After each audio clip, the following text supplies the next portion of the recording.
Good morning, students. Welcome to our channel Maruti Mathematics. I am your teacher G N Bhatia. तो आज हम जो है 11 जून के 10 करंट अफेयर्स के क्वेश्चंस करेंगे। तो चलिए शुरू करते हैं हमारे पहले क्वेश्चन से। तो हमारा पहला क्वेश्चन क्या है? भारत की सबसे बड़ी integrated power utility Tata power के साथ किस मोटर्स कंपनी ने MOU साइन किया है? तो भारत की जो सबसे बड़ी इंटीग्रेटेड पावर यूटिलिटी कंपनी है टाटा पावर, उसके साथ किस मोटर कंपनी ने MOU साइन किया है? तो पहले MOU की फुल फॉर्म देखते क्या है। MOU की फुल फॉर्म है MOU की फुल फॉर्म है मेमोरेंडम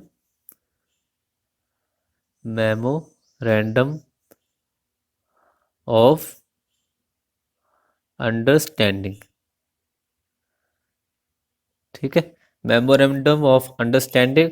और MOU होता क्या है? ये एक बेसिकली एक तरह का एग्रीमेंट होता है। ये दो पार्टीज या दो से ज़्यादा पार्टीज के बीच होता है। ठीक है, तो चलिए इसके ऑप्शंस पढ़ते क्या है।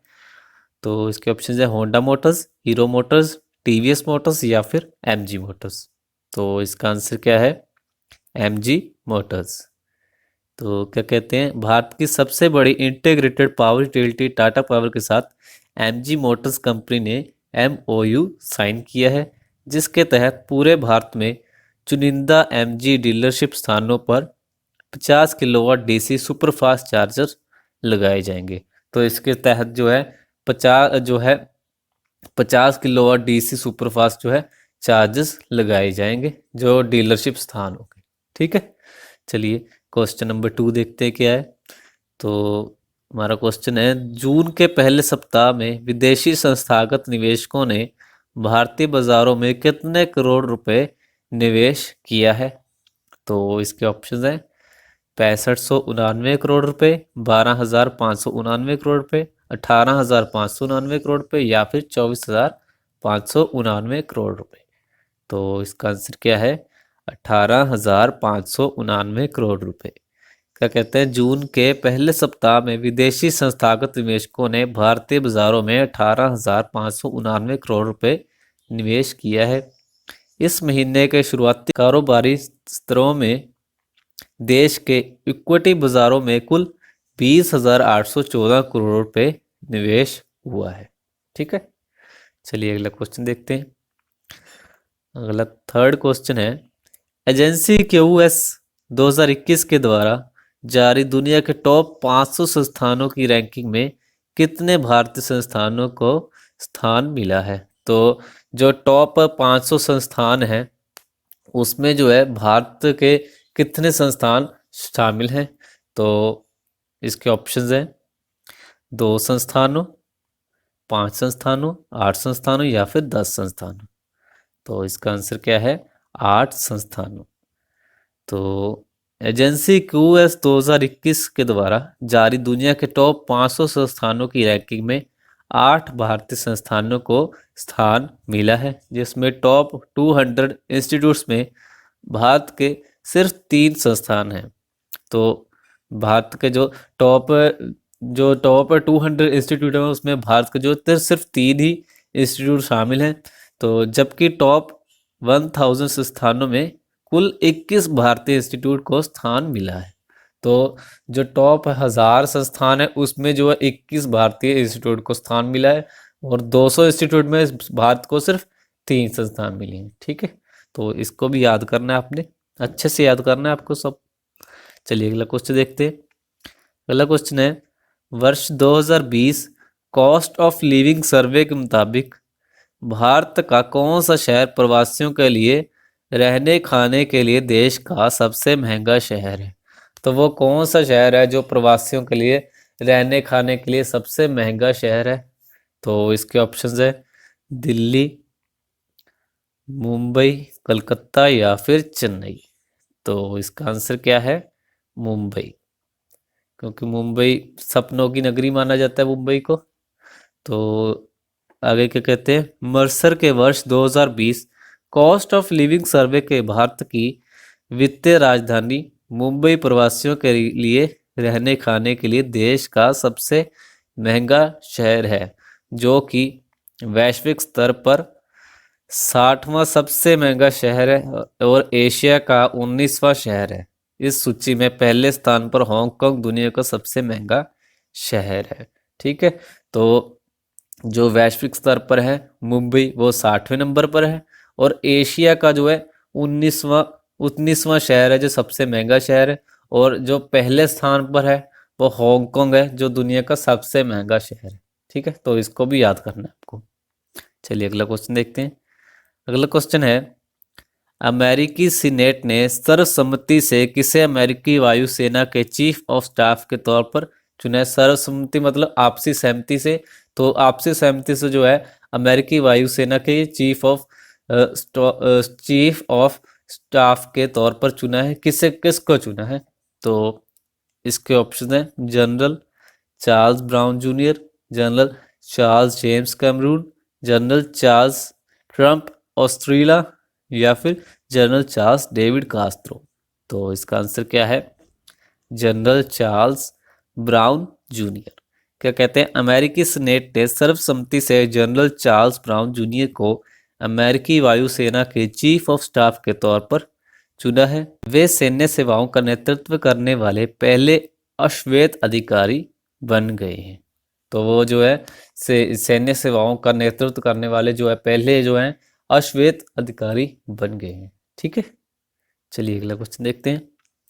अगला क्वेश्चन है, अमेरिका और ब्रिटेन सहित कितने देशों ने हाल ही में चीन के खिलाफ एक नया अंतर्राष्ट्रीय संसदीय गठबंधन आईपैक बनाने की घोषणा की है? तो अमेरिका और ब्रिटेन उनके सहित कितने देश हैं जिन्होंने चीन के खिलाफ जो है नया आईपैक बनाने की घोषणा की है?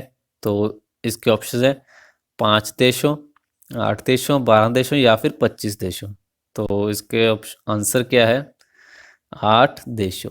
तो अमेरिका और ब्रिटेन सहित 8 देशों ने हाल ही में चीन के खिलाफ एक नया अंतर्राष्ट्रीय संसदीय गठबंधन आईपैक बनाने की घोषणा की है, जिसका उद्देश्य वैश्विक व्यापार, मानवाधिकारों और सुरक्षा के लिए चीन से बढ़ते खतरे का मुकाबला करना है। तो इसका मुख्य उद्देश्य क्या है? वैश्विक व्यापार, मानवाधिकारी और सुरक्षा के लिए जो चीन से बढ़ते खतरों को मुकाबला करना है। ठीक है, चलिए अगला क्वेश्चन देखते हैं। अगला क्वेश्चन है, निम्न में से किस ग्रीन एनर्जी लिमिटेड को कितने विश्व का सबसे बड़ा सोलर पावर प्लांट बनाने का ठेका मिला है?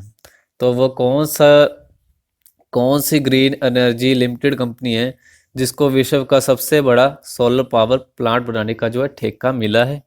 तो इसके ऑप्शंस हैं Adani green energy limited, Tata group green energy limited, Bhilwara green energy limited, या फिर रिलायंस ग्रीन एनर्जी लिमिटेड।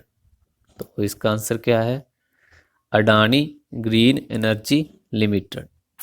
तो क्या कहते हैं? अडानी ग्रीन एनर्जी लिमिटेड को हाल ही में विश्व का सबसे बड़ा सोलर पावर प्लांट बनाने का जो है ठेका मिला है, जिसके तहत कंपनी 8000 मेगावाट का सोलर पावर प्लांट तैयार करेगी और 2000 मेगावाट की एक घरेलू सौर पैनल विनिर्माण क्षमता स्थापित करेगी।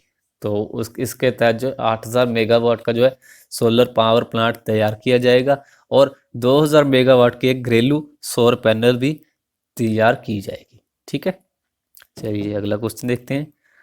अगला क्वेश्चन है, बास्केटबॉल खिलाड़ी अमृतपाल सिंह और बॉक्सर नीरज फोगाट पर डोपिंग का दोष पाए जाने पर कितने वर्ष का प्रतिबंध लगाया है?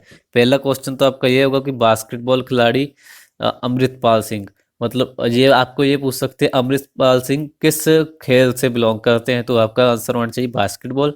और नीरज फोगाट किस खेल से बिलोंग करते हैं? बॉक्सर। अभी क्या कहते हैं, उन पर जो है डोपिंग का जो है दोष पाया गया, उसके लिए जो है उन पर कितने वर्ष का प्रतिबंध लगाया है?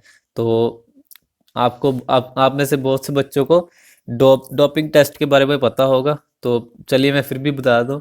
डोपिंग टेस्ट एक तरह का क्या होता है, जैसे हम कोई भी खेल खेलते हैं तो उसके पहले जो है आपका जो डोप टेस्ट किया जाता है, ताकि पता चल सके कि किसी खिलाड़ी ने किसी तरह का कोई ड्रग्स या नशा तो नहीं किया हुआ है। अगर अगर कोई खिलाड़ी उस डोप टेस्ट में पॉजिटिव पाया जाता है तो उस पर जो है प्रतिबंध लगाया जाता है। वो खेल खेल नहीं सकता, क्योंकि कोई भी खिलाड़ी नशा करके वो खेल नहीं खेल सकता। तो बेसिकली जो है नशा की टेस्टिंग करने के लिए ये डोप टेस्ट किया जाता है। ठीक है, चलिए इसके ऑप्शंस पढ़ते क्या है। 2 वर्ष, 4 वर्ष, 8 वर्ष या फिर 9 वर्ष। तो इसका आंसर क्या है? 4 वर्ष। क्या कहते हैं? नेशनल एंटी डोपिंग एजेंसी नाडा ने हाल ही में बास्केटबॉल खिलाड़ी अमृतपाल सिंह और बॉक्सर नीरज फोगाट पर डोपिंग का दोष पाए जाने पर 4-4 वर्ष का जो है प्रतिबंध लगा दिया है। तो उनका जो है टेस्ट पॉजिटिव पाया गया है, उसके कारण जो है उन पर 4-4 वर्ष का जो है प्रतिबंध लगा दिया गया है। वो 4 वर्ष तक अभी खेल नहीं सकते। तो जिसमें नीरज फोगाट को प्रदर्शन को बढ़ाने के लिए ड्रग्स लेने का दोषी पाया गया। तो नीरज फोगाट को जो है ड्रग्स लेने का दोषी पाया गया है, जबकि अमृतपाल ने प्रतिबंधित पदार्थ टर्ब्यूटेलाइन का सेवन किया था। तो ये भी एक तरह की कोई टैबलेट होती है, तो इसे भी ड्रग्स ही होती है एक तरह के। तो दोनों ने जो है एक तरह का ड्रग्स लिया था, जिसके कारण जो है इन पर जो है प्रतिबंध लगा दिया गया है। ठीक है, चलिए अगला क्वेश्चन देखते हैं।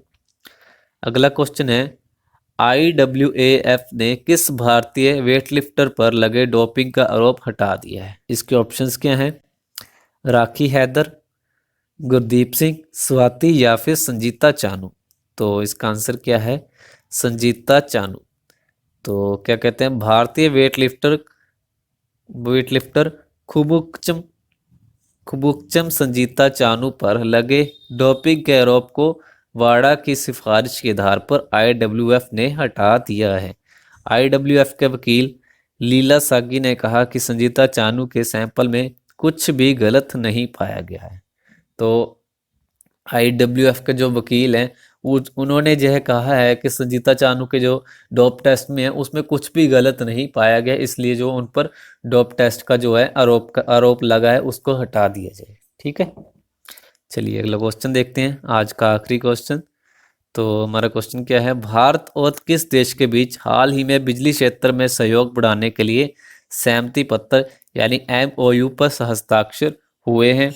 तो इसके ऑप्शंस है, MOU के बारे में आपको बता चुका हूँ पहले क्वेश्चन में ही था। तो क्या ऑप्शन क्या है इसके? चीन, जापान, ऑस्ट्रिया या फिर डेनमार्क। तो इसका आंसर क्या है? डेनमार्क। क्या कहते हैं, भारत और डेनमार्क के बीच हाल ही में बिजली क्षेत्र में सहयोग बढ़ाने के लिए सहमति पत्र MOU पर हस्ताक्षर हुए हैं, जिसके मुताबिक संयुक्त कार्यकारी समूह का गठन किया जाएगा जो MOU पर आगे का कार्य करेगा। ठीक है, तो ये थे हमारे आज के 11 जून के 10 करंट अफेयर्स के क्वेश्चन। तो इनको ध्यान से पढ़ते रहिए। जो हमारे आने वाले एग्ज़ाम हैं जैसे कि SBI मेंस, अभी IPS ने भी जो अपनी नोटिफिकेशन जारी कर दिए हैं, तो ये क्वेश्चन आपको बहुत काम आने वाले हैं। तो GK क्या है, हमारा एक इम्पोर्टेंट पार्ट होता है एग्ज़ाम को क्रैक करने के लिए। तो इनको अच्छे से पढ़िए और अच्छे से याद करते रहिए। और अगर वीडियो अच्छी लगे तो वीडियो को लाइक करें, और अगर चैनल पर न्यू हैं तो चैनल को सब्सक्राइब भी ज़रूर करें। तो चलिए मिलते हैं हमारी अगली वीडियो के साथ। Thank you.